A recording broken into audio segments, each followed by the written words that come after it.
Something had struck me as odd about our planet. When you look at every other species on our planet, they all control their weight automatically.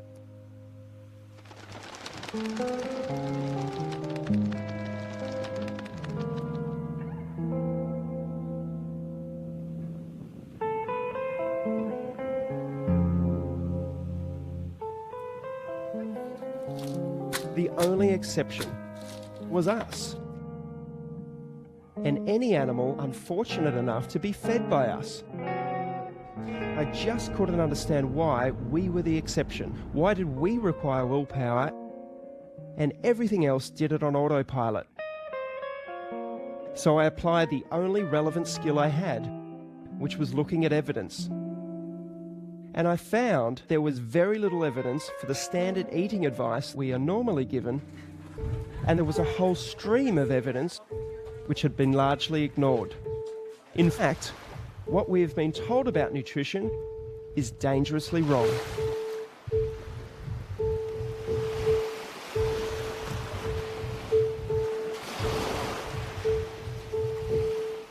Nome da Lakram Rakkal.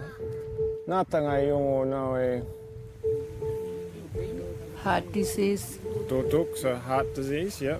Tintin. Liver disease. Liver disease. Asthma, yeah. Diabetes. Diabetes. No, man, yung diabetes, man. Probably half the people here have diabetes. Yeah.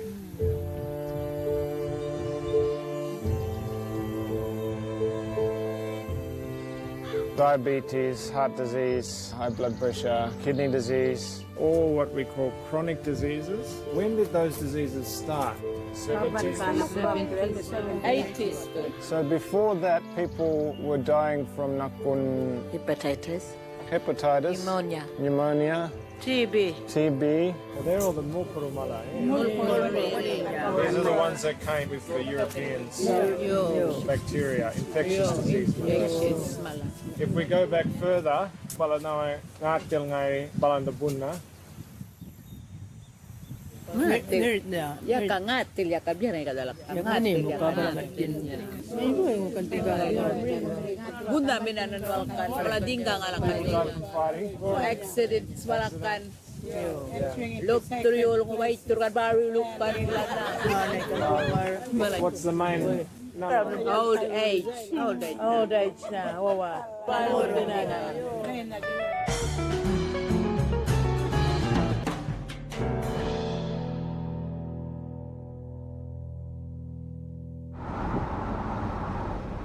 I had this label that I'm a fat girl. I am overweight. I have asthma. I've always had asthma. I have a rescue inhaler, and then I have a maintenance inhaler. My rescue inhaler is becoming like a regular inhaler where I use it 2 or 3 times a day. And I've just gotten used to it now. And I've been in the hospital a couple times for asthma where it got really bad. When people talk about wellness and health and are you well, how do you feel? My automatic pilot is always, I'm great. My vision is getting worse and worse very rapidly. I had 3 fibroids and one was really big. Upper respiratory infection. They put me on a broad spectrum antibiotic, mega doses of prednisone, azithromycin. And so I have this standing prescription. I'll just take it myself. I was also diagnosed with ADD. I don't know if that came up anywhere on there. This is really important. So when Yeah. was the ADD? I'm like, oh, and incidentally.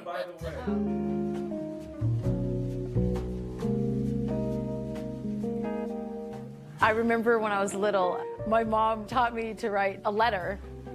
Dear Kathy, how are you? I am fine. Like those were the 3 things I learned first. How are you? I am fine. And I'm still doing that, but I'm not fine. This is levothyroxine. I take 1 a day for my thyroid. This is atorvastatin. It's for my high cholesterol. This is fenofibric, tizanidine, duloxetine. I take that for anxiety. Hydrocodone, cyclobenzaprine, gabapentin tablets that's supposed to make your brain process pain in a different way. This is also for my thyroid. This is for my neck pain. These are muscle relaxers. And that's my medication, which I think is more than enough. My mom struggled with weight her whole life. She created me to be an emotional eater. Somebody was picking on me at school. Come on, let's go get an ice cream. Something happened good in school. Oh, let's go out and celebrate. We'll go to Mickey D's, you know. And I ended up doing the same thing with my kids and my grandkids.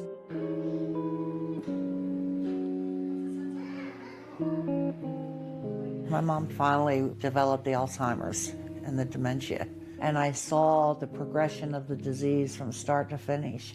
And, you know, I forget things now and I can't think of words, and I start thinking, oh my God.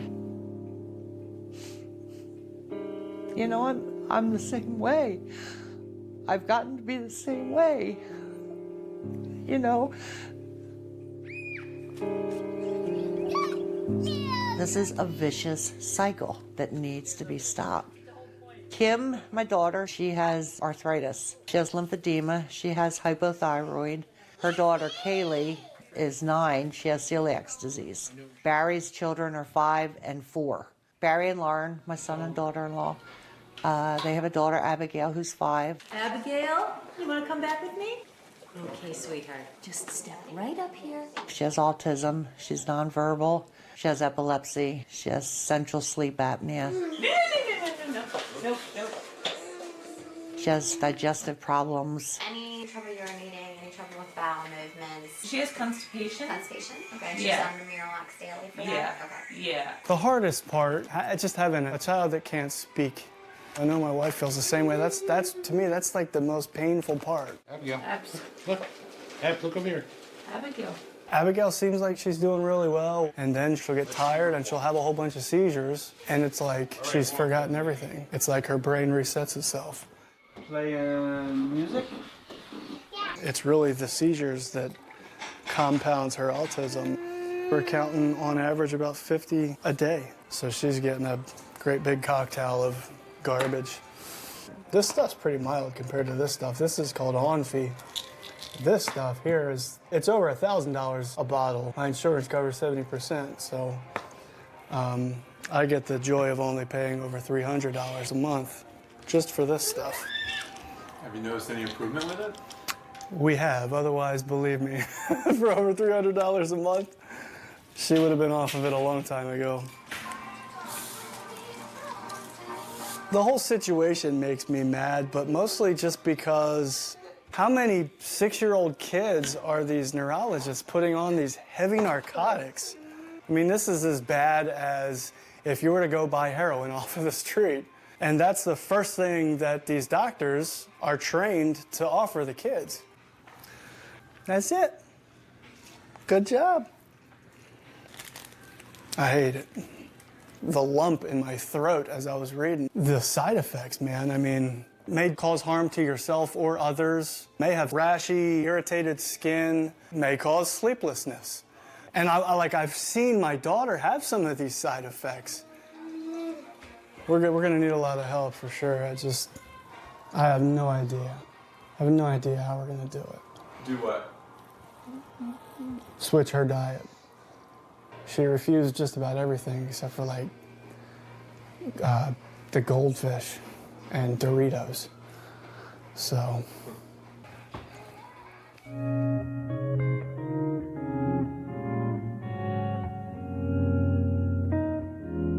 I just don't know. I don't know what it's gonna be like. I may get overwhelmed with it. But I'm truly at a point in my life where I'm afraid. I'm afraid that my chips have run out. You breathe it in, and then you hold it, and then you breathe out. That's how that works. I'm scared. I'm genuinely scared. Debbie, you're about to change your diet. What are you most afraid of? Failure.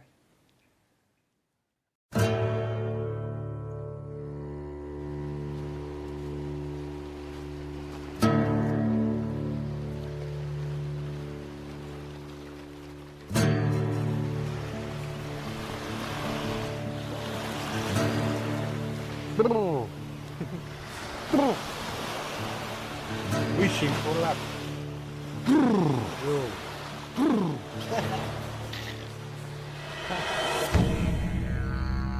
We are all physiologically and genetically hunter-gatherers. We've only been consuming an agriculturally based diet now for maybe 500 generations or so versus more than 100,000 generations, not 100,000 years, but 100,000 generations on a largely meat and fat-based diet. We have the brains that we do because of the enormous amount of fat that we consume as a species throughout our evolutionary history. Suddenly now we're eating a carbohydrate-based diet. And in the last 13 or so generations, since this thing called the Industrial Revolution, this has just gone down a slippery slope. You are the oldest culture on Earth, is the Yolngu culture. 40,000 years. So anybody that has a go at us, don't talk to us unless you've got 40,000 years of research. Yeah? The American scientific expedition that came to Arnhem Land in 1948 showed that Yolngu people were extremely robust. No chronic disease, great teeth, well-built, muscular. I remember Yolngu in the 70s, ripple muscles, they were like supermen. I came back in '83 to see a population that was decimated. This chronic disease tsunami that is now wiping across the Yolngu population. Funerals are just this constant part of life here. Well, you finish one and then the next one arrives and then the next one arrives and you can kind of get a funeral fatigue. 6.3 markup. And all of life is needing to be reorganised around that. There are definitely still people alive today who, as they were growing up, were living a traditional lifestyle. We're running out of those people.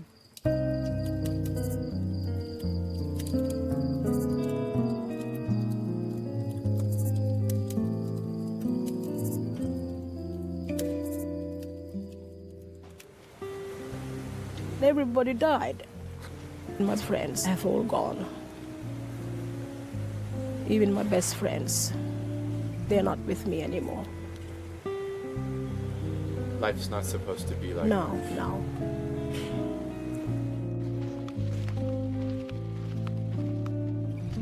Your Angel, can you tell me in your own words why are you here at this retreat? Why I can't talk when I'm walking. Okay, fair enough. Maybe down at the beach when I'm sitting alone. I think my body maybe weren't built to do some walks or I don't know. I remember when I was a little girl, I used to come with my grandfather. We'd be walking along this beach. And every night he'd share stories. He would tell me, this is the way to go. This is what you eat. Don't eat this. This is nice, but this is bad. Don't touch this. Don't eat this. It's not even food. It's nangining. Nangining meaning non-edible. Even those red and black beads, they're pretty to make a good necklace, but it's not good to eat. It's nangining.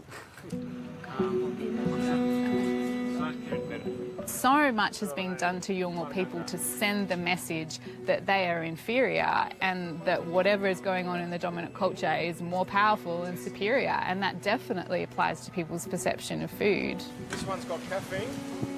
Coca-Cola is something that's frequently drunk for breakfast. It's something frequently given to really small children for breakfast. A lot of people look in on that and they think, wow, that family mustn't care about that child. But that's coming from information that these families just don't have. The total carbs in one serving, 28.6 grams, and a serve is 40 grams. They believe they're being loving and caring to their child by giving them good food bought from the dominant culture store. No sugar in this one.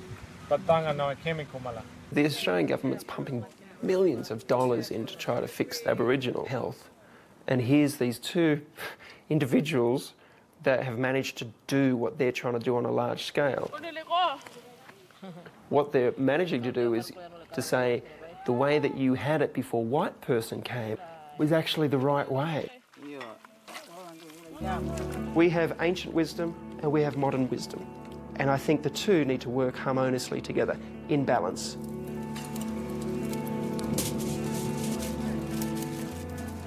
So in the philosophy of Hope for Health, what is good food? Good food is food that is grounded in the tradition of the Aboriginal people. This is the Yolngu way of cooking. And how might that translate to the rest of us? It's basically meat and vegetables, okay? Meat and vegetables that come from a place that is closest to its natural state.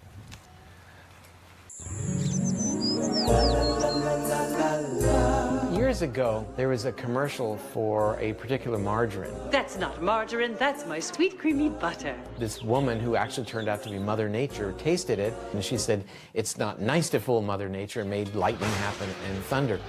The fact is that processed food is not natural. That's trying to fool Mother Nature. Should I get the trash bag out? Probably. We should be eating the foods that nature provides, not that are scientized, not that factories provide. Would it be okay if I sat down on that chair over here? Go through the store without a problem. Okay, I'm sorry. Your mom is the daughter of my father's sister. So your dad is my mom's uncle. That's right. Dude, everything in there is gonna have to go. I think it's probably best if it does. Pastaroni. What is pastaroni? Pasta. I guess. Even the name in and of itself tells you how highly processed it is. It's somebody's brand name. Abigail, get down. Any food preferences? I know you gave me the 3-day diet diary. Those are her food preferences. SpaghettiOs, chicken nuggets, goldfish. Goldfish is a normal. Doritos. What about drinks? Apple juice. Apple juice.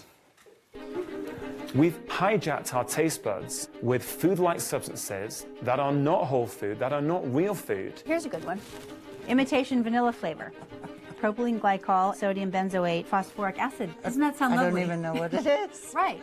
The whole low-fat thing is completely wrong. So we're going to add more fat to the diet. I mean, good natural fats. That's avocados, olive oil, meat fats from pastured animals like beef tallow, duck fat, lard. Having the federal government get behind the low-fat diet changed vastly the food system. You know, companies flooded in with all their low-fat products, responding to this huge demand. One of the most insidious things that market does for us, light. Light. Misspelled light is even worse than spelled correctly light. Every single day now we have newfangled foods and food-like substances being introduced. And then on top of it, we're genetically modifying and adding chemicals and things that we have no way of adapting to. There's added sugar in everything. Ketchup, sugar, juice for the grandkids, sugar, sugar, sugar, corn syrup. The applesauce is corn syrup? High fructose corn syrup is the second ingredient. I would have never guessed. Fructose. It's not going to be anything in here. We have found a winner. You know what? Scratch that. There's sugar again. That's something. Yeah. Wow. Obviously, we will never again eat cereal in our life. Perfect. Get rid of it. Bread and other grain-related products are really worrisome, A, because of their gluten issue, but most importantly, because of their carbohydrate content. I don't even know if we need to say anything about this. Yeah. Just no. Okay. I call wheat the perfect obesogen. Food perfectly crafted to make you fat. Wheat is in all frozen dinners, all breakfast cereals, taco seasoning mixes, instant soup mixes, canned soup, salad dressings. In other words, of the 60,000 products in the average supermarket today, 59,000 have wheat. There is nothing you can get at a grain that you can't get anywhere else. Not even close, in fact. Meat, seafood, vegetables, fruit, nuts and seeds, and eggs have so much more to give. Maple and brown sugar, heart healthy. You know that can't be right, right? Wheat was added 10,000 years ago, which sounds like a long time because it predates the Egyptian Empire, the Greek Empire, the Roman Empire. But 10,000 years represents less than 0.5% of human race's time on Earth. We went from a diet that was 90%, meat and fat to suddenly relying on grains and legumes for the very first time in our evolutionary history. These all got to go. When a label goes out of its way to tell you how healthy it is, like 100% whole grain, reduced fat. By taking fat out, you guarantee that people have to shift over to high carbohydrate foods. That's just what happens. Fat is a critically important part of our diet, but we've got to be super selective because some fats are very threatening to our health. The reason olive oil is so good is because you can get the oil out of the olive really easily. It's like cold-pressed extra virgin olive oil. But you take something like this, This poison. In order to make packaged food, you need a fat that's solid and stable. So everything on a supermarket shelf, cookies, crackers, chips, need a hard fat, a solid fat. That's what gives it shelf life. If you get rid of butter, suet, tallow, lard, traditional fats, as our guidelines told us to do, what's left? Hardened vegetable oils, which is basically trans fats. We don't want to use any of the vegetable oils like corn oil or safflower oil, soybean oil. Vegetable oils are toxic. They're industrial oils. They are foods that we could not have manufactured until the industrial era. There are seeds that have oil in them, but that don't release their oil readily, so you have to use high heat and solvents to do so. That totally wrecks the molecules, destroys many of the antioxidants. It's a mingled, disgusting, smelly mess. Every cell in your body is wrapped in a membrane that's made out of about half fat and half protein.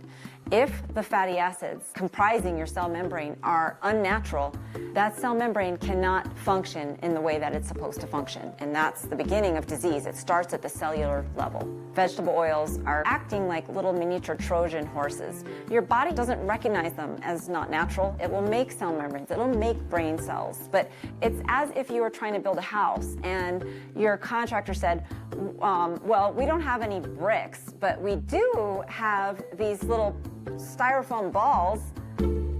Let's go for it. Did the food grow on the planet? Did it swim in the water? Did it run on land? That's food. The one question I wish every single doctor on this planet would ask every single one of their patients is, what are you eating?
We have gotten a really nice selection of leafy green vegetables. We've got some excellent proteins, wild salmon, bison, fresh ginger root. We have some nice fat choices. We're going to be cooking with some coconut oil and lard. What we're doing is focusing on things that are natural. In the Western world, we're not suffering diseases of underconsumption. In fact, it's the opposite. We're suffering diseases of overconsumption. And once we get rid of refined oils, processed foods, refined grains, what we're left with is vegetables, fruit, nuts and seeds, meat, seafood, and good healthy fats. And that is what we should be focusing on. Okay, here's the turmeric. Yep. So we're going to use some coconut oil to the pan. Yeah, Barry, you know the pan spray I had? I had to throw it out. Well, there's no question that the brain can burn glucose. What powers the brain far more efficiently in terms of its energy-producing components, called the mitochondria, is fat. So we're going to get lard all over our hands? Yes. Okay. Our brains thrive in a fat-burning environment. Now, technically, we call this a state of ketosis. And to get into a state of ketosis, one assumes what is called a ketogenic diet, which basically means a diet that's lower in carbs and higher in fat. Oh, that smelled amazing with that garlic. Barry, have you ever cooked anything like this in your life? No. Being in a mild state of ketosis is really the place to be.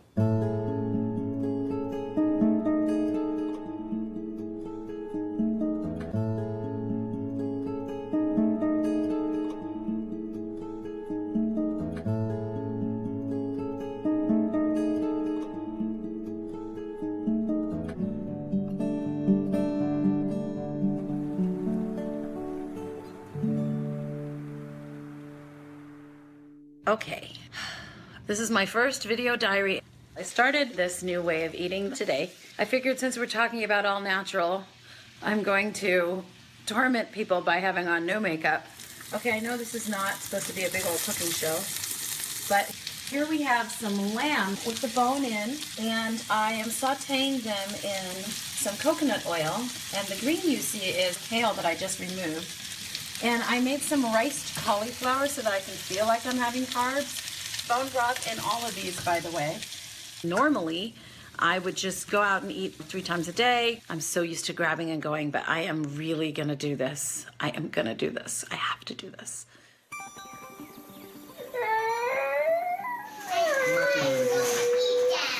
Emma's convinced that we were punishing her. You eat some chicken? No. No, why not? She's like, why are you taking all of my food away? This is mean. I can't eat macaroni and cheese. I can't eat chicken nuggets. I can't eat SpaghettiOs. She just went down the list. Tattering through this list of junk. I'm just like, man, we didn't feed her anything healthy. Like, we literally took away everything that our children had been eating. Okay, don't throw it. Those are scrambled eggs on the floor. She just started pushing my hand away as I was sticking the fork into her mouth. And then she literally crawled across the counter and she grabbed this bag of goldfish that was sitting there and she ripped it open and just starts shoveling handfuls of goldfish into her mouth. It reminded me of when I was a drug addict and I would get my bag and I'd be fiending for something. I'd be fiending for a fix. Oh, for goodness sake. The first 5 days, she starved herself. She barely ate anything. Yeah, I'm burnt out, man. I'm burnt out. That was the turning point.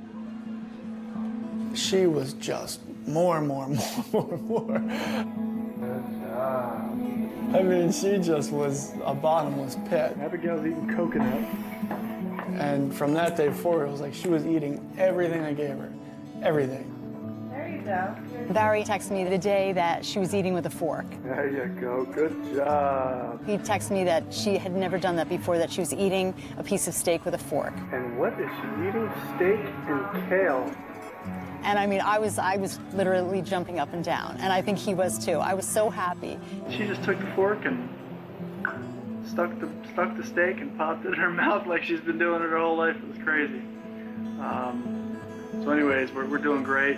I'm looking forward to seeing where she's at in another 2 weeks. There you go. Good job. When a little baby's put in your arms and you giggle and they giggle back, this little body is talking to me without language, but talking in their own way, and the baby lights up. He never lit up. We knew from the moment he was put in our arms at 2 weeks old, we knew something was amiss. When he was 3, I decided to put him on a specific carbohydrate diet. Just meat, vegetable, fruit, nuts and seeds. 3rd day on specific carbohydrate diet, he fed himself for the first time. The 5th day, he said his first word. So I almost fell over on my chair. He said, "We come for welcome," because I said, "Thank you." I would always talk to him. And it was always me doing the talking, us doing the talking. And he, wouldn't answer to his name, all that typical autism stuff. I said, "Thank you," and he said, "We come." One of the things, though, that always bothered me was that he didn't seem to be able to stop bobbing, rocking, verbal noises. And so I was already beginning to wonder about if he needed something more.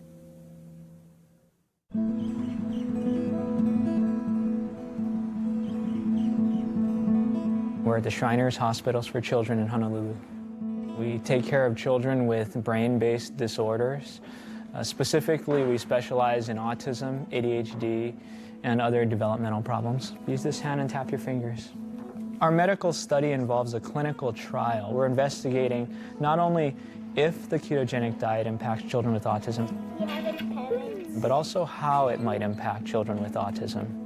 To help with their language, help with their socialization. We want children to be able to interact meaningfully with their families again. You put that one in there. And you can push it off with The ketogenic diet and the state of ketosis changes the metabolism in the body. And so instead of using glucose as your primary go-to fuel, the body taps into ketones. Do you want butter too, or you're fine? I'm okay. Ketones are acids that the body produces from fat. It cannot be produced from carbohydrates or sugars. He likes coconut oil all over everything. And the body uses the ketones for energy for the brain and the free fatty acids for the muscles. Good balance. Open your eyes. Aaron Thatcher's been on the ketogenic diet for approximately 6 months. He has seen an improvement in some of the core features of his autism, including increased socialization, interaction with his mom. Just to get him peaceful. Yep. It's huge. Brings peace to the whole family. And I would say, you know, our loving interactions are more. Increase independence and self-care skills, decrease in his stereotypic repetitive movements and behaviors. Aaron, we're going to put these puzzle together, okay? Start with these, and I have some here, and let me know when you need more. As evidenced by his scores on the ADOS, he initially, pre-diet, had an ADOS score of 16, which is in the high range for autism. And on his 3-month follow-up, had a score of 8. What do you like doing that makes you feel happy and cheerful? Coming here. Coming here? You like coming here? Okay, what are some other things that make you feel happy? Taking a bus. Taking a bus, that sounds fun. Okay, how about things that you're afraid of? Are there things that... Turtles. Turtles like in the story that we read? The ocean. Oh, the honu in the ocean. That makes you feel afraid? I was watching Aaron take the ADOS, and there are questions on the test, like, what do you find scary? And he said, turtles. Great, A+, right? So I said, can you say that in a complete sentence? Given the opportunity, he probably could. He did. We did give him the opportunity. Can you tell me in a full sentence? I'm afraid of turtles. Awesome. Tell me in a full sentence what makes you feel happy. I feel happy. I took the bus. Awesome. That's more therapeutic than the question that we asked him. Do you ever feel sad? Can you describe what it's like when you feel sad? Sometimes I feel lonely. What makes you feel lonely? When I be by myself. Oh, can you say that in a full sentence? I feel upset because I'm a lonely person by myself. There are some common metabolic processes in the body that exist within every cell in our body. If you take in a medicine, you're targeting a specific mechanism within the body. Whereas if you approach it more broadly, such as through food, we might be able to influence a variety of organ systems, including the brain, the pancreas, the liver, muscle cells, blood vessels, etc., through one intervention.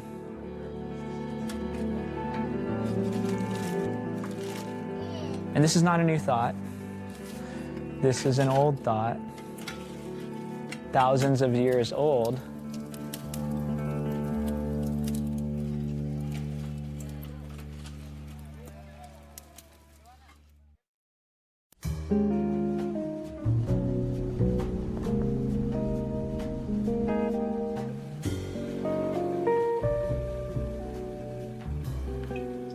I think that eating alone only bolsters the little hamsters in your head that are telling you what you should and shouldn't do. I mean, I rarely will sit and eat a meal alone without there being some little commentary going on in the back. Well, you really should have less of this, or you really should have done this or that. There we go. Look at that beautiful bird. Oh, that looks so good. But when you eat with other people, you end up talking and bonding and sharing. I like that. I just like that better. So you'll see there's meat and there's fat in here. You don't have to eat it, but it's really good. It's interesting with the fat that's floating. I've become so ingrained over the years of fat's no good, don't want fat in my diet. You know what I mean? It's hard to like. I thought about your face. I'm like, Lisa's gonna be like, I cannot eat that. I thought about you. Well, it all started with Susan Powter back in the early 90s. With the spiky hair. Yeah. I'd go buy a fat-free cake and I'd eat the whole thing and I'd be like, I'm eating fat-free. But all of that sugar turns into fat. It's carbs. So they say it's fat-free when really... Yeah, when you're eating it at the time, it's fat-free. It has no fat in it. But what does it turn into once it goes into your system? Fat. More fat. So we're gonna make the mayonnaise, basically eggs and lemon plus oil equals mayonnaise. Okay. Right? I love it. So let's prove it. This is olive oil. Yeah, I'm using olive oil. You want to use a pure oil like this that isn't going to be toxic to your body. And Lisa's scared of the oil. It's going to be okay, Lisa. I'm like counting up the Weight Watchers points in my head. I would love to be able to not have to count Weight Watchers points and not have to be so scared of eating sometimes, you know? But I'm scared of, if I don't do that, then I'm gaining the weight back. And so it's that allowing yourself to have the freedom to trust your body, to trust that when you do it, it'll be okay because you're eating real food. doing this as an act of love, as something we're all making. Remember that, John? It's not. Hey, where's your tossers? Well, I'm going to pour it on the fridge. I'm just going to do it to taste. Oh my God, I'm so excited. To a long life of happiness and health. And friendship. And friendship, absolutely. Cheers. That was fun. I love you, girls. I love you too. In the 1950s, the nation was really in a panic about the rising tide of heart disease that had come from pretty much out of nowhere to be the nation's leading cause of death. In 1955, President Eisenhower himself has a heart attack, and he's out of the Oval Office for 10 days. So the nation is fixated on this problem, an urgent public health problem. Nobody really knows what causes heart disease, right? There's a number of different explanations. Maybe it's lack of vitamins, maybe it's car exhaust. So into this vacuum steps Ancel Keys, a pathologist from the University of Minnesota, and he says it's saturated fats. Saturated fats and cholesterol cause heart disease. Of 10 men, we can expect 5 to get it. And that was his hypothesis. He had an unshakable faith in his own beliefs. He was called a bully even by his friends. And he was able to get his beliefs inserted into the American Heart Association. So the first ever dietary recommendations telling people to cut back on saturated fat and dietary cholesterol to avoid heart disease were issued by the American Heart Association in 1961. That's the beginning of the story. It's the tiny little acorn that grew into the giant oak tree of advice that we have today and that we can't back out of. What was the evidence for that recommendation by the American Heart Association? It amounted to one study, coincidentally performed by Ancel Keys. That's the 7-country study, where he went to 7 countries around the world, mainly in Europe, but also the US and Japan. And he sampled nearly 13,000 men, and he looked at their diet, he looked at their cholesterol, and then he waited to see who had a heart attack or who died of heart disease. I mean, he had a hypothesis that saturated fat caused heart disease, and he was out to prove it. For one, it's very clear that he cherry-picked his countries. He had done a number of pilot studies. He knew where people were not eating much saturated fat and had low rates of heart disease, like Yugoslavia and Italy.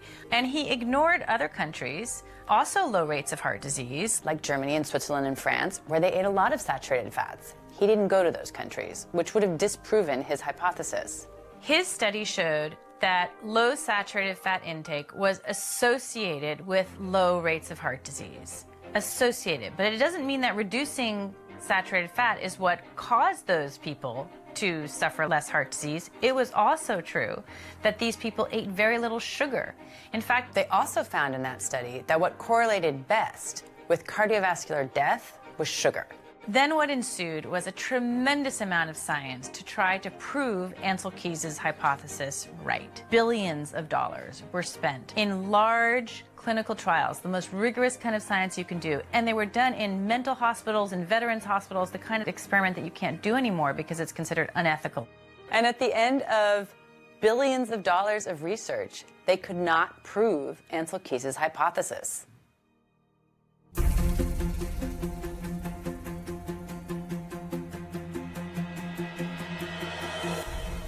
We have lived a lie for 50 years. Professor Timothy Noakes is one of the very few scientists in the world who have an A1 rating. Sports scientist Timothy Noakes begins his defense against unprofessional conduct. The charges against Noakes were laid by the Association of Dietetics in South Africa after he advised the mother on Twitter to wean her child onto a low-carb, high-fat diet. The health dietitian tweeted, "Don't listen to him. It's a terrible thing to say.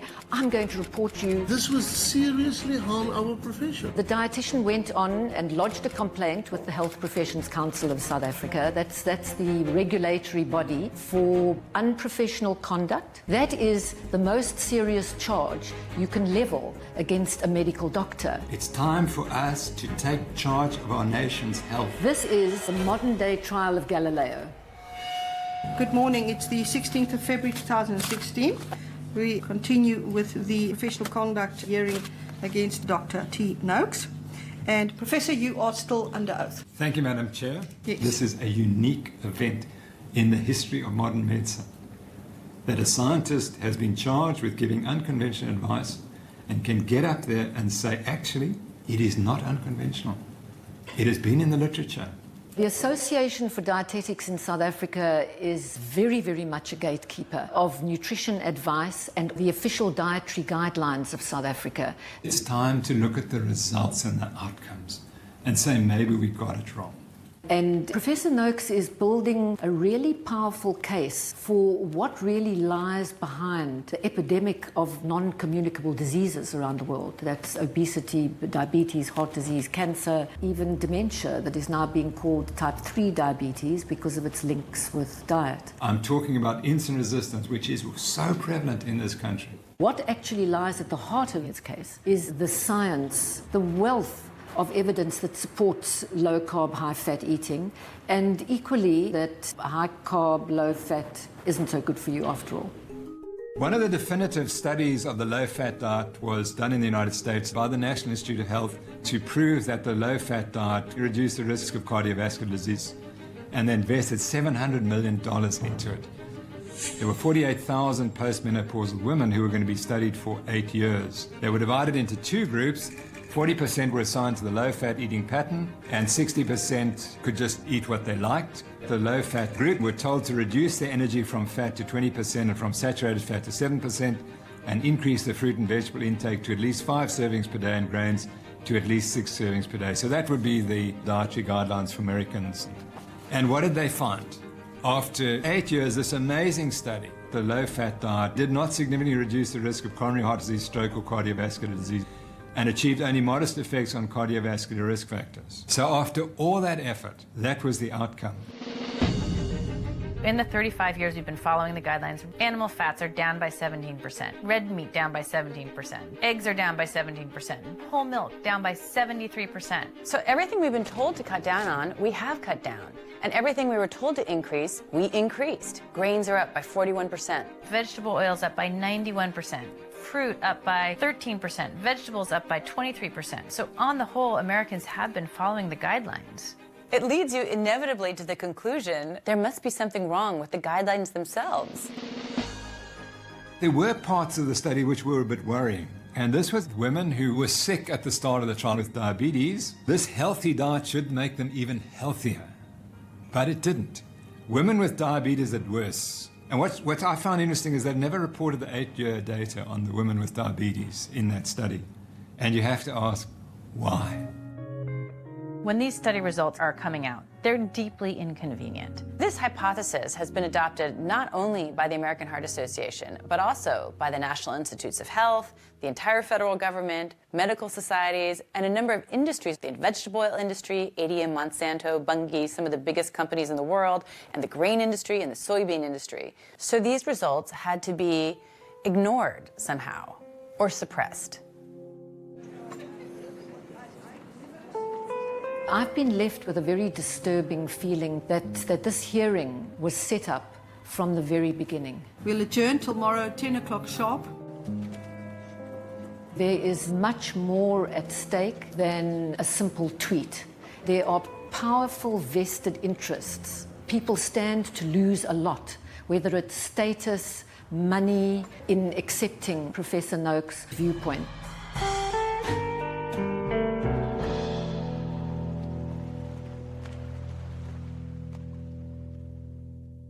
Could you describe what the low-carb, high-fat pyramid would be? Yeah, actually, that is maybe a graphic that more than any other.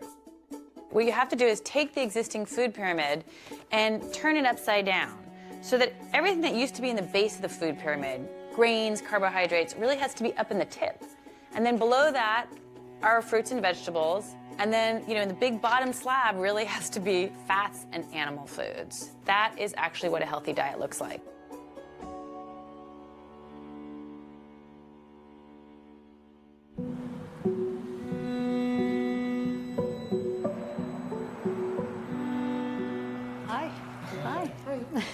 I was so excited to come here today to see if there's any changes with Abigail. The first time I met her, she was walking on top of the windowsills. She's a climber. Abigail, get down. Flopping all around on the couches. She comes in and... Hey, cutie. She's absolutely calm. Say hi. Hi, Abigail. Do you remember me? It's very exciting. Very exciting. Can you say hi? Seems like she's losing some of that massive belly. It looked like she was like constantly bloated. That seems to have decreased. Her bowels have regulated. They were using a laxative every single day. And I don't know if you noticed that when you're trying to present her something that she doesn't want. No. She's actually saying no. Yeah, I noticed that too, actually. Like with her mouth, she's actually saying no. She's able to concentrate and she's able to progress because she's not running all over the place and she's not seizing. Her seizures are going down, and we have tangible data from the school. We are actually starting to wean her off of the anti-convulsory narcotic that she's on that I think you guys heard plenty of complaints from me about. These are great strides within just 5 weeks. It's great. What do you make of his sort of subdued attitude about all that? They live with Abigail day in and day out. You don't see your children grow. That's incredible news. Yeah. Is that not big news? Yeah. I have faith in bigger, better things, man.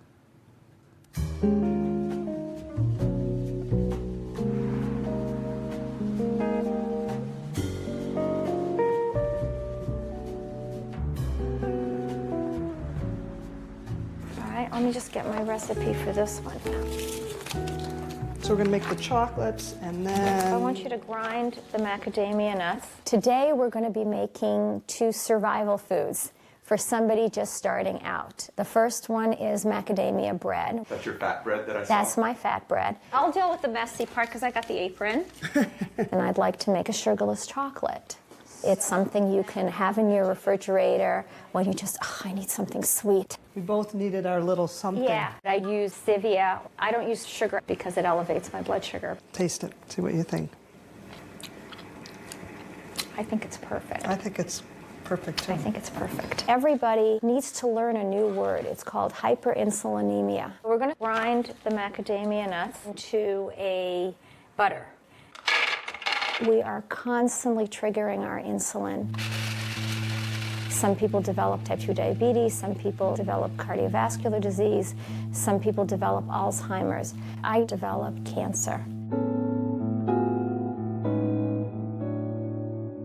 In 2012, I went for a breast MRI. And something lit up like a Christmas light. I had invasive with HER2 amplification, which is very aggressive and metastatic type of breast cancer. I'm going to add the coconut butter. Cancer cells have an Achilles heel. You inhale oxygen, your bloodstream carries oxygen throughout your body, so that's an energy source for healthy cells. And that energy is used by the mitochondria, which is in the cytoplasm of the cell. But cancer cells can't do that. Don't do this if you have granite. They can't get energy from oxygen. Cancer cells need to ferment. They need sugar and refined carbohydrate to proliferate. Do you ever see Star Trek, The Trouble with Tribbles? Okay? Do you remember at the end they say, I figured it out. If you don't want them to reproduce, stop feeding them. And that's what cancer is. So I started a ketogenic diet. A ketogenic diet is a high-fat, very low-carb. It's like Atkins on steroids. This particular diet for cancer means 80% healthy fats, 10, 12, maybe 14% protein, and no more than 12 grams carbohydrates. Oh yeah, look at how nicely it rose. All I was looking for was to prevent it from metastasizing. And surprise of surprise, it started shrinking. My tumor started shrinking. You can see it came out gorgeous. And my last MRI, the radiologist said, had I not known you were diagnosed and treated, I would look at this from another patient and say, nothing to see here. So you never actually went through chemotherapy? I didn't do surgery, I didn't do chemotherapy, and I didn't do radiation, no. The headscarf is a religious. Right, it's not a yes, chemotherapy. absolutely. No, I have my hair. I don't know how to ask that. I have my hair. I eat well, I have a wonderful family, I have a wonderful healthy life. This can be in a donut pan so you can make lox, cream cheese, and bagels. I've never had an illness from the day I was diagnosed. My immune system is so good now that everybody will get sick with the flu, and my grandchildren are coughing in my face and sticking their hands in my mouth, and I don't get sick. That's the norm. Yes, that is the norm. I walk into the doctor's office and they say, "Oh, our miracle patient has arrived." And that was very disturbing to me because I didn't think, God runs the world, of course, but I didn't think there was anything miraculous about what was happening. I thought it was hard science. What did I do that was different from what anybody else can do? And the answer to that was the research. A scientific study changes the picture.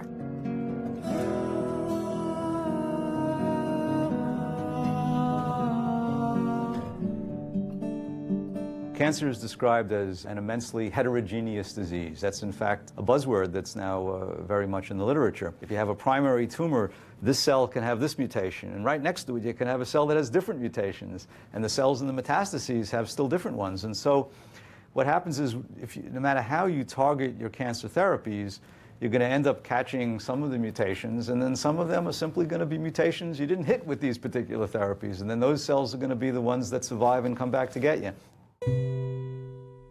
Most cancers are treated by cocktails of multiple drugs which fail. They also subject the patient to toxic side effects and poor quality of life while it's failing.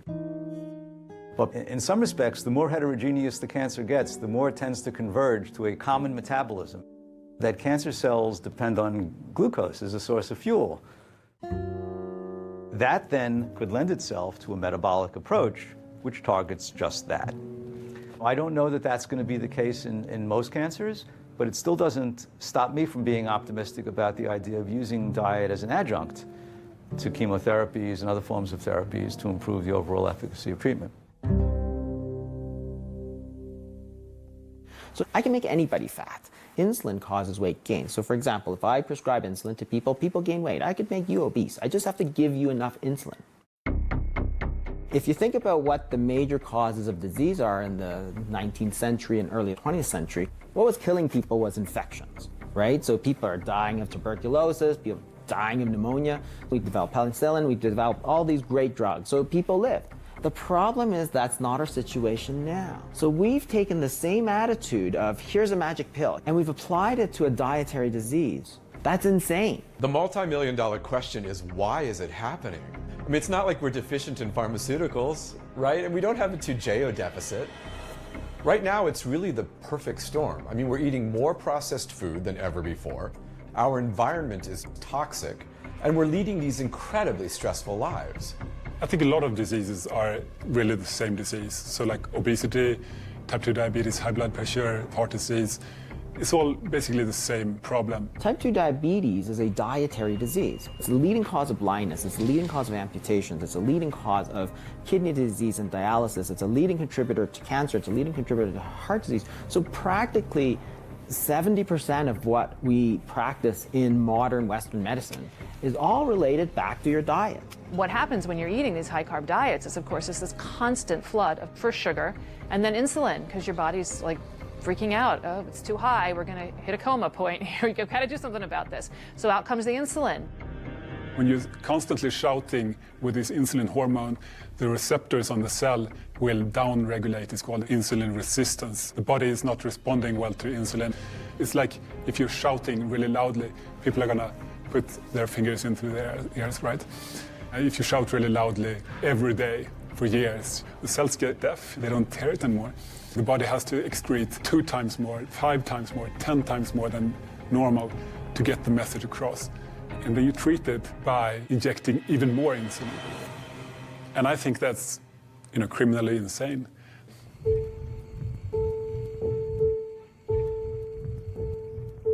When you start on the Lantus, which is the long-acting insulin, you start at a certain number and then you gradually increase it by like 3 to 5 units a night based on what your sugars are. So I think I started out at 20. This is 4 years ago. And I was up to 55 in no time. When you look at diabetes type 2, it affects every single system in your body. So it's not just the insulin and the sugars. You end up getting, I have peripheral neuropathy where I've lost feeling in my feet. I have gastroparesis. I have early kidney disease. I have, what else? I have coronary artery disease. The arteries in my whole body are pretty much affected. This carotid artery is 99% occluded, meaning that I could have a stroke at any time. We had talked on Friday. Yes. And so you decreased your insulin even more. Did you have any issues this weekend? Where were your sugar levels? No, they were all good. Last night's was 91. Since the 2 months that I've been doing this food program, 2? Yeah. It may just be 6 weeks that she has been here. Yeah. I've lost 17 pounds. And within a month, we were able to decrease her insulin by half, even more. I don't have any more sliding scale, regular short acting. I have the long term is down from 50 units to 20 units a night, which in the long run is going to save me a whole bunch of change. If things keep going the way they are, the possibility is that she could cure her diabetes with food. Can you imagine?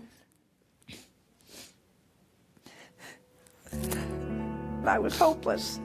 I was just getting fatter and fatter and sicker, and I really was at the end of my story. If I could inspire one person to stop and take a look at what's happening with their life, if it's in regards to your weight, depression, diabetes, understand that there's hope.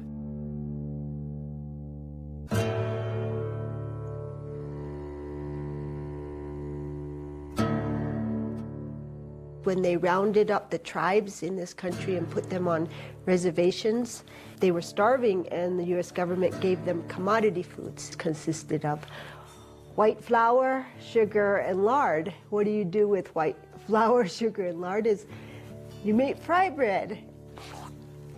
It's our concentration camp food.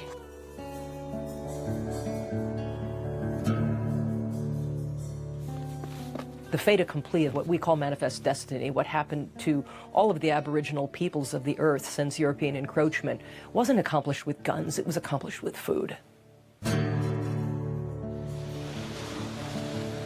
Damper has become #1 food for Yoruba people. Settlers, missionaries, they gave us damper, and our grandfathers, grandmothers, and all our families, they liked it.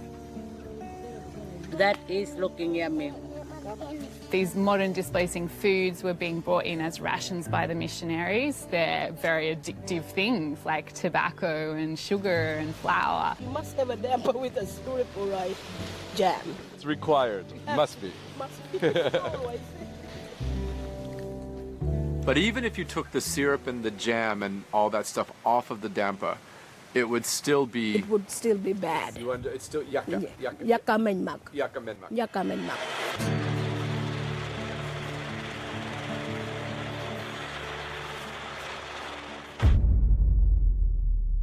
Maize has become our staple food. It's called pap in South Africa. It's mostly prevalent in impoverished rural communities. In South Africa, that's mostly our black population. So when we talk about maize being the staple food in Southern Africa, we have to understand how it got there.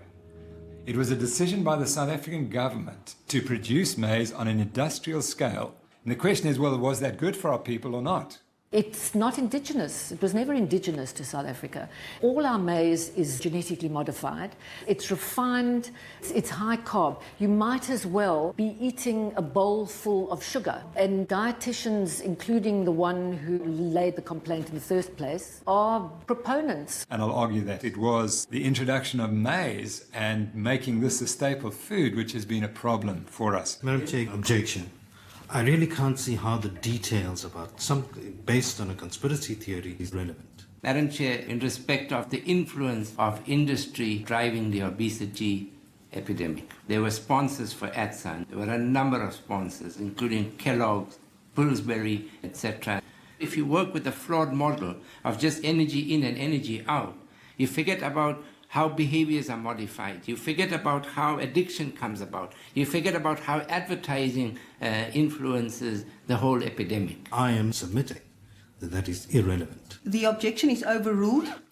Professor Noakes, you may proceed. Thank you, Madam Chair. What I learned during the process is the key to this debate, that industry completely controlled what the information coming out to the public was. And I exposed that in one chapter. These guys know what they're doing. You know, it's not an accident, I don't believe, that people are hooked on all this junk and processed garbage. The Global Energy Balance Network was a front for Coca-Cola. There's something bigger going on here.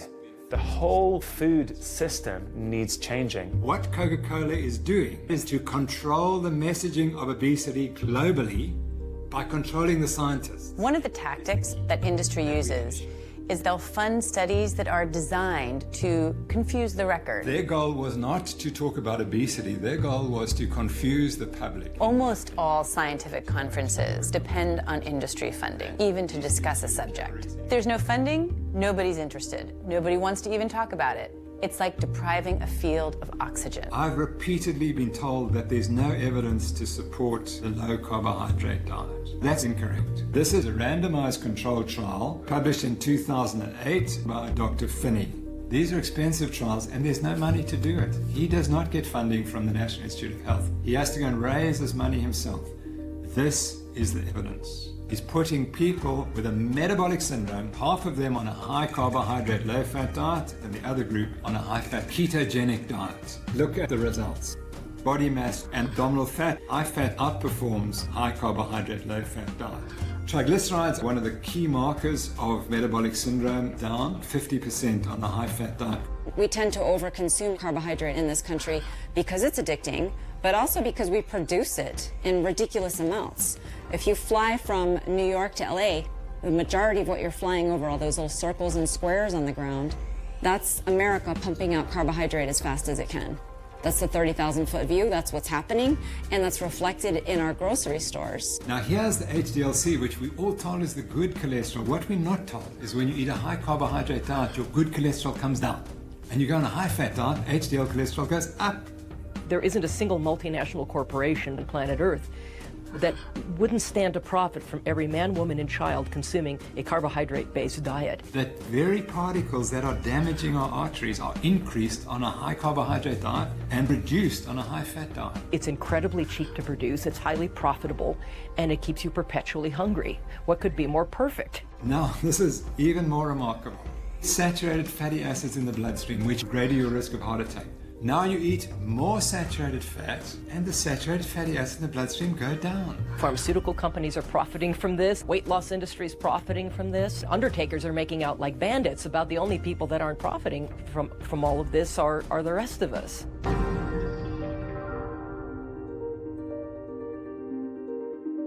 All right, this is what it looks like when a yuppie tries to approach a couple of cows on a farm. The biggest drawback was the budget, because it's very expensive to eat healthy. One of the ideas we threw against the wall, and it actually stuck, was that we were going to buy a grass-fed cow, a whole cow. Emma, why don't you go with my mom to pet the cows? We saved over $400. For tens of millions of years, long before we ever came along, grasslands and ruminants co-evolved. Cattle are basically designed to eat one thing and one thing only: fresh green grass. Check it out. Yeah, buddy, grass-fed meat. I've got hamburger, I've got T-bone steaks, porterhouse steaks, I've got liver. I didn't like it as a kid, but I thought came with the cow, so I'm gonna see what we can do with it. The butcher, he's like, "Oh, you got bones for your dog, huh?" We're like, "No, they're for us." Like, we used to have 40 more species of large herbivores roaming across North America before the end of the last ice age, and we had 60 million bison thundering across the Great Plains.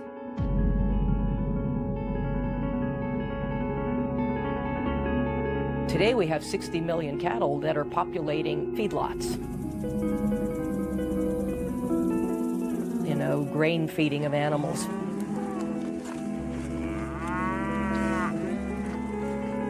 And what do grains do to cattle? They fatten them up. We could take a hint from that. Roughly 97% of all the meat produced today is produced in these feedlots.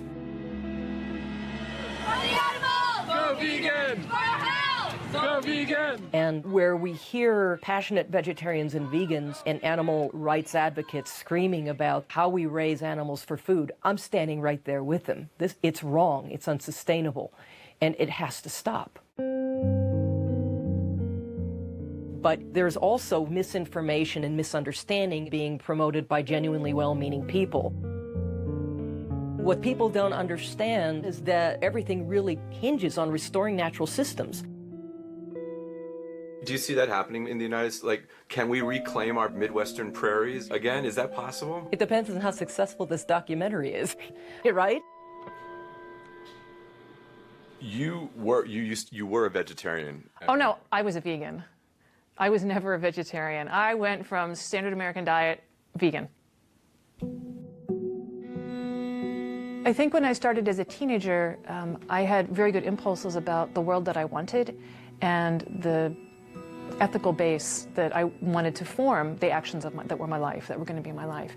That hasn't changed. So justice and compassion and anything that questions human hubris or human entitlement, those are the only values that are going to get us to the world that we need. The problem is information. And with a different collection of facts, a different set of information, I might have made a very different decision. If you want to reduce your carbon footprint, one of the best things you can do is eat locally, grow your own food in your own backyard. So I took this up with a fervor. I really wanted to do all this. So made a garden happen and pretty immediately hit the wall of what do plants eat? We're used to thinking of plants as sort of insensate salads. They actually have needs. Well, I'm going to get the organic whatever, and I go to the farm store and I'm looking around, and every single thing that's an amendment that is for fruit, like strawberries, it's bone meal and blood meal. Well, where do I think minerals come from? Well, I don't know. I've never done this before, and I'm horrified. I mean, I don't even want to smell it. I don't want to touch it. It feels so unclean. And where does this bone meal and blood meal come from? Well, it comes from, from animals. It's like where it doesn't fall out of the sky. Like I know this is about dead animals. It's horrifying to me. What do? I have to supply what the soil needs, and what the soil wants is dead plants and dead animals. And I can't take animals out of that equation. I mean, it's absolute hubris to think we can. That's what soil is. That's how it evolved. That's a thriving, living community. There are insects, and they want to eat strawberries too. So either I'm going to kill them, or I'm going to get some creatures that will do it for me. And I went ahead and got chickens and ducks. Again, this was this just tremendous moment of ethical and moral meltdown. So now I'm enslaving these chickens and ducks to do this terrible thing for me, which is kill. You've never seen anything like a duck eat a slug. You want to see happiness? This is what I live for, was what my duck said. And boy, was she a happy little creature, the chickens as well. So they ate all the bugs for me, and I never saw another slug. Animals tell us what they want. If you just let them do what their nature is to do, then it's not even that they're happy, it's that they are who they should be.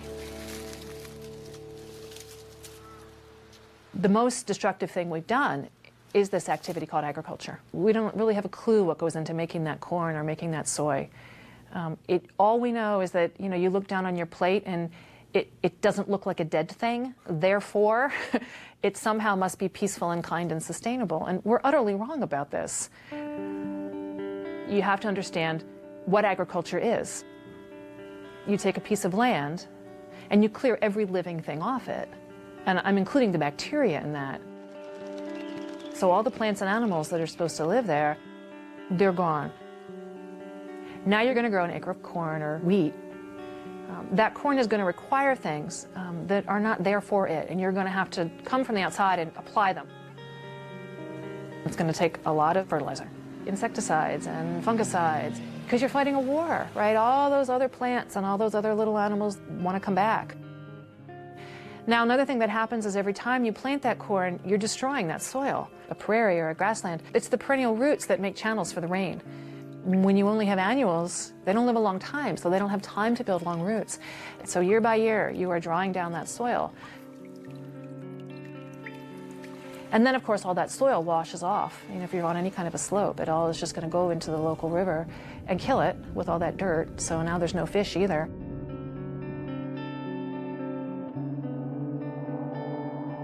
In the meantime, though, while the corn is still growing, you can transport it to a miserable cow living on a cement floor inside a steel building and feed that cow for about 60 days.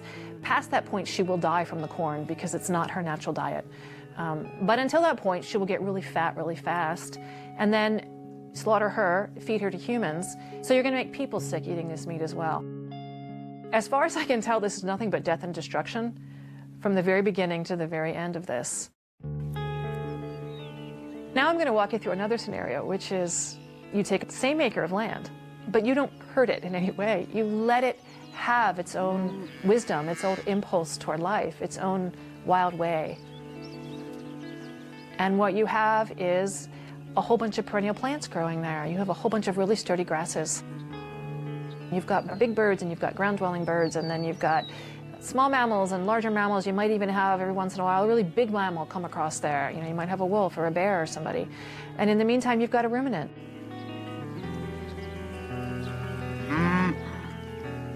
So you've produced the same amount of food for people. You've got the one ruminant at the end. You know, you slaughter her and now people can eat. But that acre that is still in that prairie, that grassland, you could come back in 10,000 years and all of that life would still be there. The only thing different would be a little more soil, which is to say a little more resilience, a little more depth to life. And that is how we lived for 2.5 million years as humans on this planet, participating in that cycle.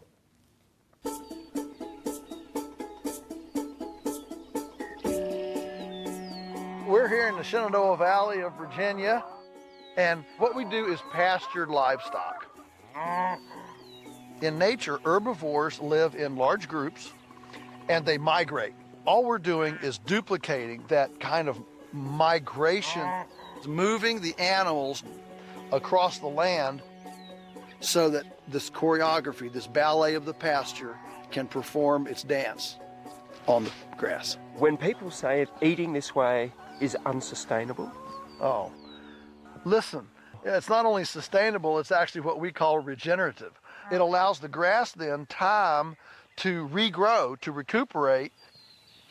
Grass is essentially 95% sunshine. This takes sunbeams and converts it to something that has weight, and amazingly, the herbivore can take this, ferment it in her rumen, and turn this into arguably the most nutrient-dense food in the world.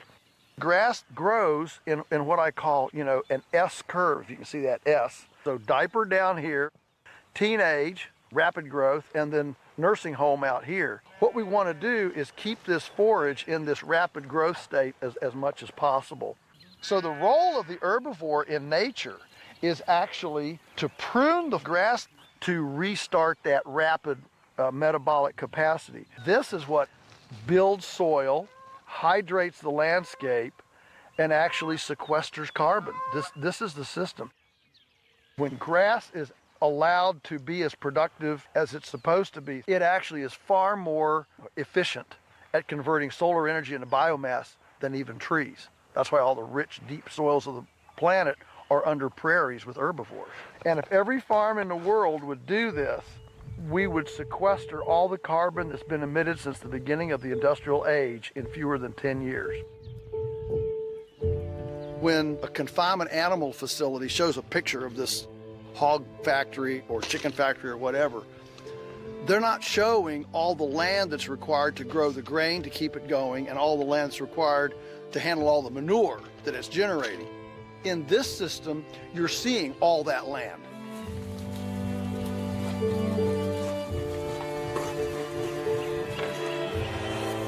I think a lot of industrial agriculture thinking is that the earth is a reluctant lover. Whereas actually, we view the earth as an abundant, loving partner who responds to caress, who responds to care, and if we will come humbly to the land, why, it's ready to give us way more than we could have wrestled from it. This is the mystical, awesome cycle of life, and to be able to be this close to it has a humility to it, a perspective that is actually quite profound and actually quite historically normal.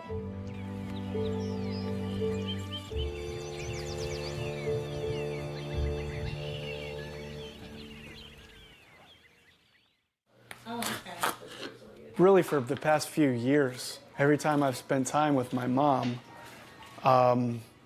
just like her cognition reminded me of my grandmom. Like it was starting to remind me of like those early stages of my grandmom. My son just told me not too long ago, he said, I love you, and I'm really becoming concerned with you.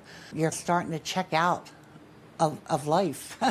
I see you starting to deteriorate the same way that she did.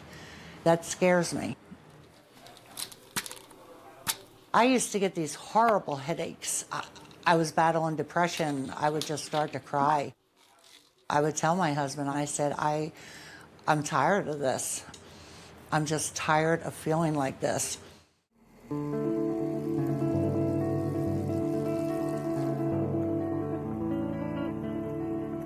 Since we started eating clean like this, I have not had, and I kid you not, I have not had one of those headaches, not one.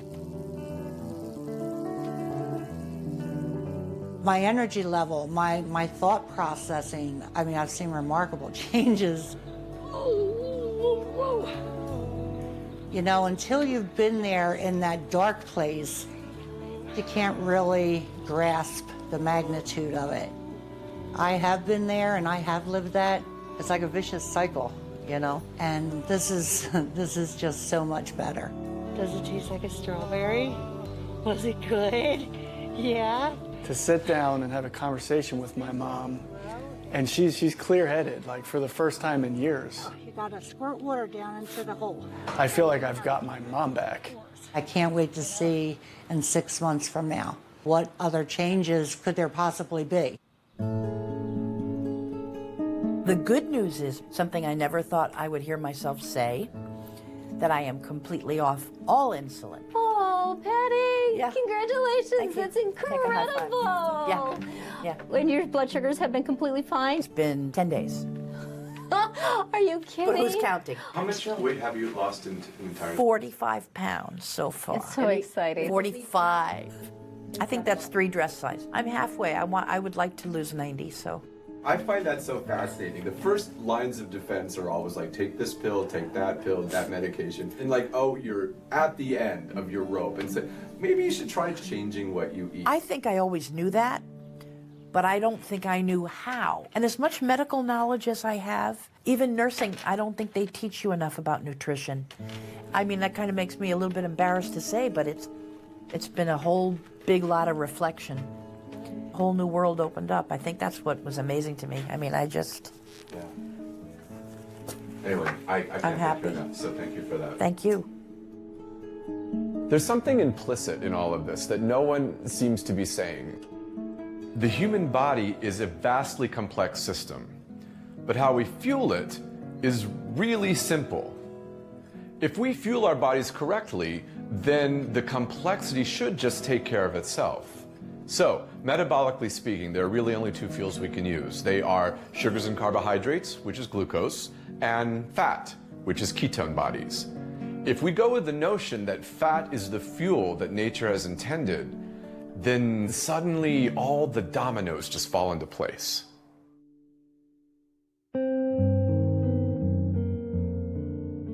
The final part of the jigsaw. We spend millions of rands training hypertension experts, obesity experts, diabetes experts, heart disease experts, but they're all treating the same condition. We can continue to teach a failed model. We can continue to train more doctors and build more hospitals and tell people they must eat lots of carbohydrates. A model that is causing millions of South Africans every few years to develop type 2 diabetes. Or we can say maybe we got it wrong. Because the only people who are suffering besides myself and my wife are the people of South Africa. Professor Noakes, on a charge of unprofessional conduct, the majority of this committee find you not guilty.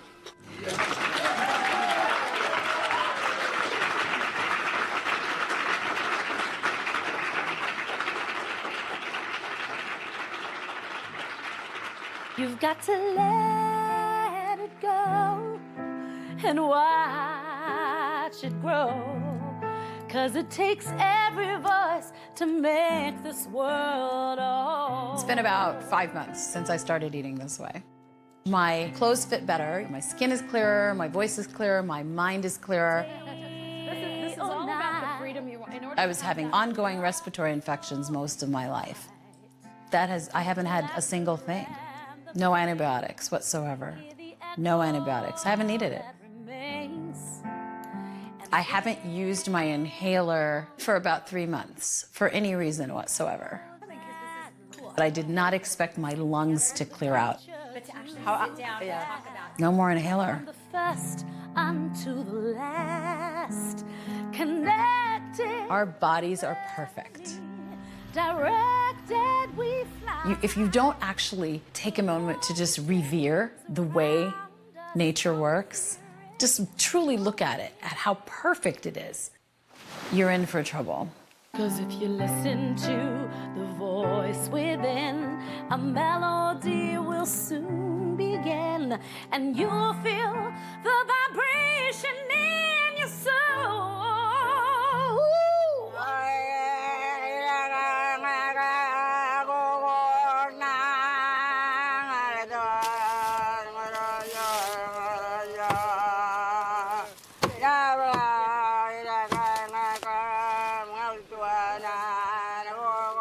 This is my blanket, my sheets that I born with. My mom used to always make me warm with this, like this.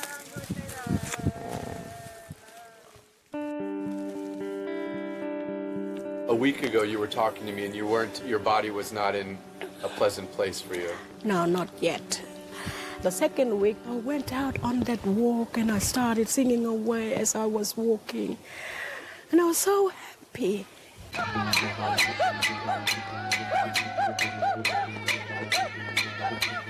My body was rejoicing. Rejoicing? Really. And I felt, this is the first time that I have ever felt flexibility, the refreshment inside. From this time on, I am going to look after my body. How's the asthma? No, I haven't been worrying about it anymore. I think it's gone. You look at the problem of Indigenous health and it just seems like this massive epidemic that's just so huge and impossible, and how can you find a pathway through it, and so many resources have been poured into it, and I think so many Australians are frustrated about how many resources have been poured into it and we're not seeing any results, and it feels like this hopeless solution. And then it's crazy when you can get people in a situation where you can change what they're eating just for a few days, and you can already see these incredible improvements in their well-being, in their blood pressures, in their blood sugar levels, and you think, how can it be this simple? It can't be this simple. It can't be this simple, but it's happening.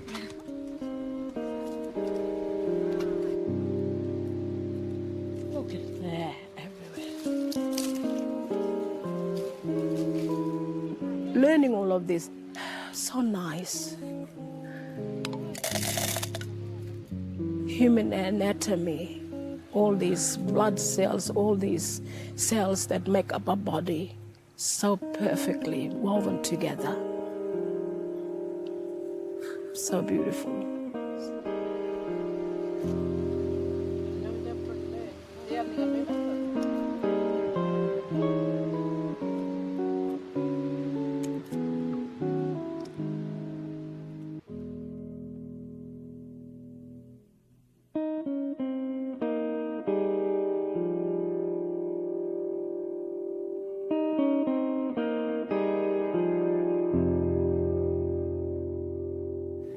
touch your nose. Touch your nose.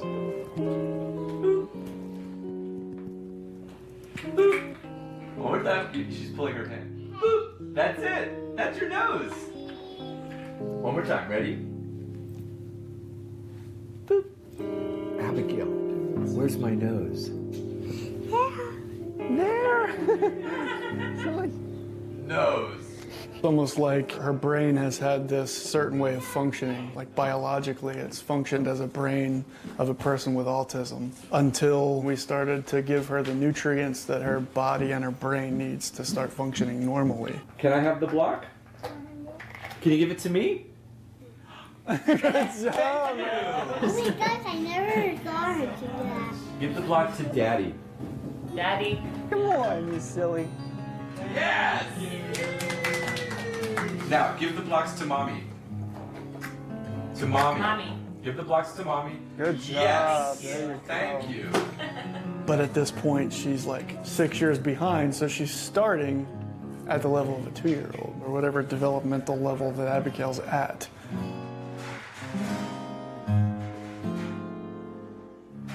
I got her a bunch of summer clothes in April because it was her birthday. It's probably not till July I started putting them on her. They were all too big. They were all like a size too big for her.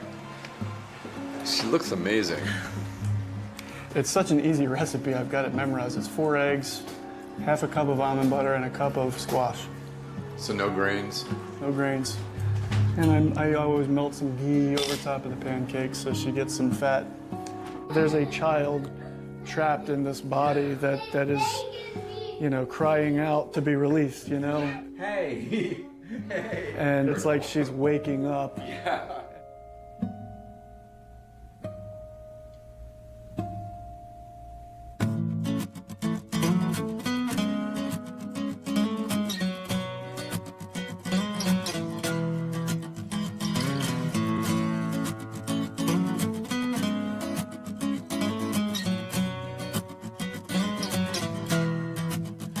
I know a carpenter, I know a laborer, he is my teacher, he is my brother. I have a neighbor, he is my savior, he doesn't waver, he's a strong believer.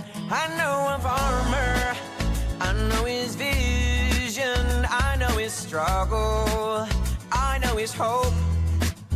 They are all archetypes, people that I might like to be just like in a completely different way. And we all we're coming out of our caves, coming out of our caves, yes we all. Catch a swell, catch a wave to another inspired.